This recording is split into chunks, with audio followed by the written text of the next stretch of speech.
국립아시아의 문화의 전당의 전당장 선임이 또다시 무산이 됐습니다. 적격자가 없다는 이유로 벌써 5번째 무산된 건데요. 지역 예술인들은 문화도시 조성사업 그리고 문화전당 정상화를 위해서 조속히 전당장은 선임돼야 된다라고 주장을 하고 있습니다. 왜 이 말이 먹히지 않는 건지 궁금해지는데요. 자세한 이야기 광주 민속예술단체 총연합회 허달룡 회장과 나눠보겠습니다. 안녕하세요, 회장님. 예, 안녕하십니까. 네, 전당장 선임 벌써 5번째 무산이라고 알려지고 있는데요. 왜 이렇게 선임이 안 되는 거죠? 글쎄요, 그건 제가 위의 입장을 잘 몰라서 그런데 박근혜 정부 때는 광주뿐이 아니라 많은 기관의 단체장들을 선임 안 했다고 말했었거든요. 일부러 이제 정부 위에서 직접 관리하려고 그런 의도가 아닌가 싶기도 한데 광주뿐이 아니라 다른 지역도 그런 일이 좀 많은 것 같습니다. 하지만 이번 문재인 정부에서는 이 전당을 정상화시키기 위해서는 전당장의 역할이 굉장히 중요하다는 데 대한 공감 속에서 공모를 했고 또 최종 단계까지 갔는데 결국 무산된 거거든요. 그렇지 않겠습니까? 예. 이번 무산의 이유는 어디에 있다고 보십니까?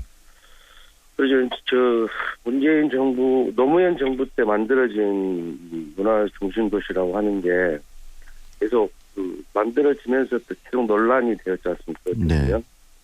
근데 그것은 이 정부가 아직 광주를 잘 몰라서 그런지 모르겠습니다만은 광주의 입장들 충분히 좀 들으면서 그런 과정들을 좀 진행을 했으면 아마 무산되지 않았을 거라고 생각이 드는데요. 그런 과정을 겪지 않고 준비를 해버린 바람에 무산이 된 것 같습니다.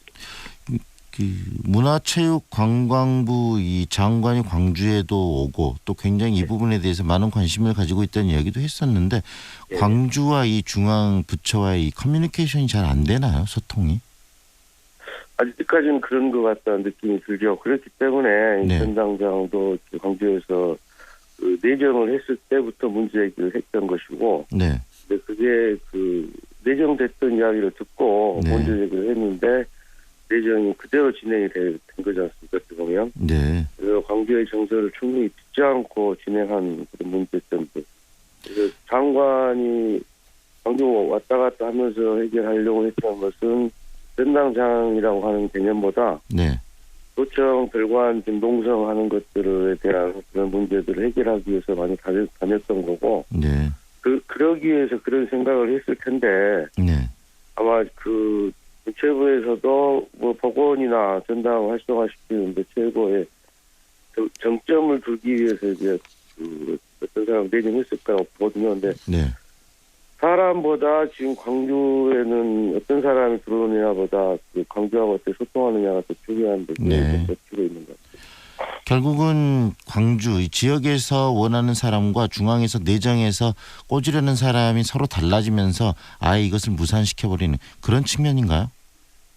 그건 아니죠. 광주에서 누구를 하자고 하는 게 아니라 광주에서 이제 광주라고 하는 것은 굉장히 지금 계속된 전당의 농성을 하고 있고 그런 부분에 대해서 어떻게 하면 소통을 하고 함께 할 수 있는 사람을 요구한 건데 그러지 않았다고 하는 게 문제죠.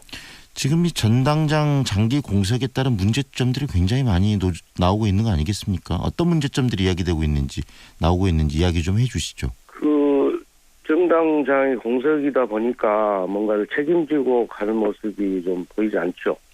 그런 것들의 문제점이 있고요. 근데 전당장 공석이 중요한 게 아니라 어떻게 보면 광주에서는 지금 해결해야 될 것들이 눈앞에 있는 게 더 많기 때문에 그게 더 중요하지 않나 싶습니다. 예를 들면 어떤 것들을 말씀하시는 겁니까? 꾸준히 지금 계속 10년 이상을 도청 문제로 계속 농성을 하고 있고요. 그리고 이번 정부에서 5.18 정신을 헌법에 넣겠다고 할 정도로 굉장히 중요한 시기이고 중요한 역사적인 공간인데 거기에 대한 관심을 덜 갖고 있는 듯한 느낌이 드는 거죠. 지금 그러면 직무대리 체제가 계속될 수밖에 없는 거지 않습니까? 방선규 현재 이 직무대리 체제. 그렇죠. 직무대리 체제 가지고는 이 지금 현안들을 풀 수 있는 한계가 있다. 이렇게 보시는 거네요.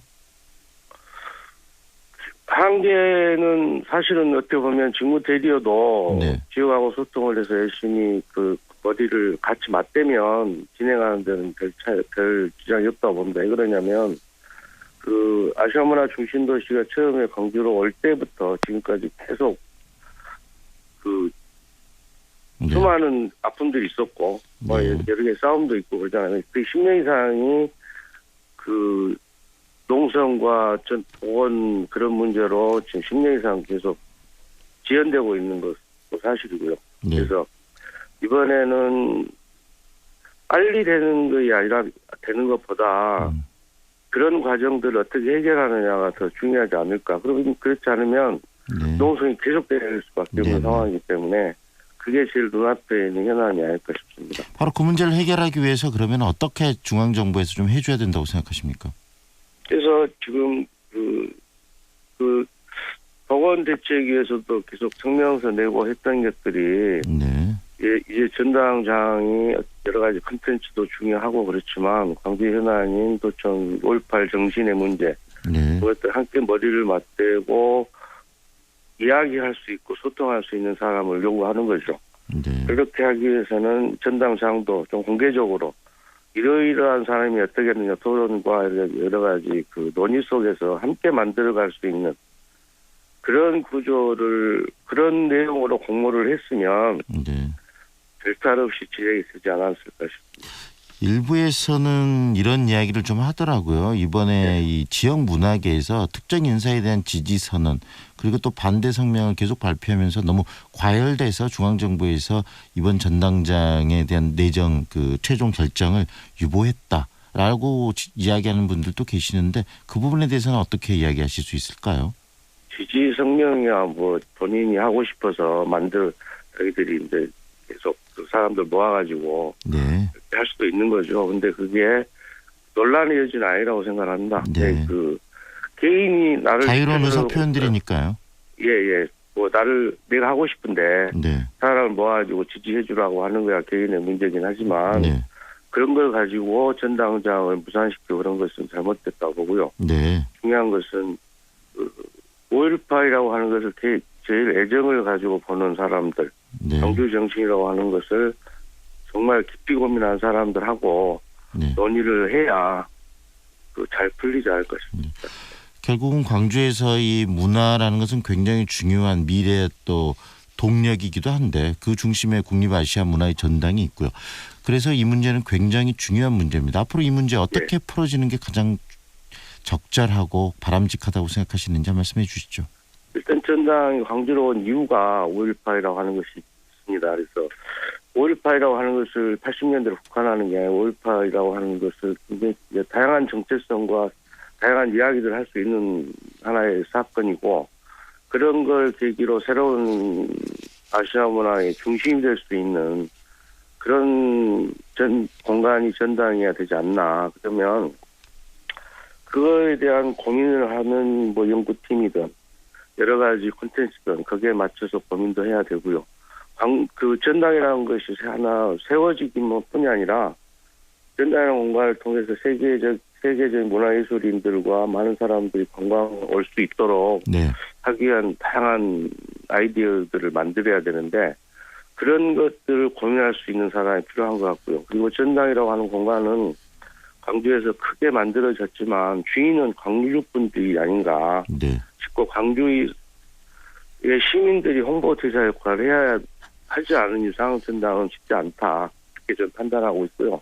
네. 그렇게 하려면 다양한 소통의 시도를 많이 해서 모두가 함께 할 수 있는 공간으로 만들어갈 수 있는 사람 그런 사람들이 전당에 참여하는 것이 맞지 않을까 싶습니다. 네, 오늘은 여기까지 듣겠습니다. 오늘 말씀 잘 들었습니다. 예. 지금까지 광주 민족예술단체 총연합회 허달룡 회장이었습니다.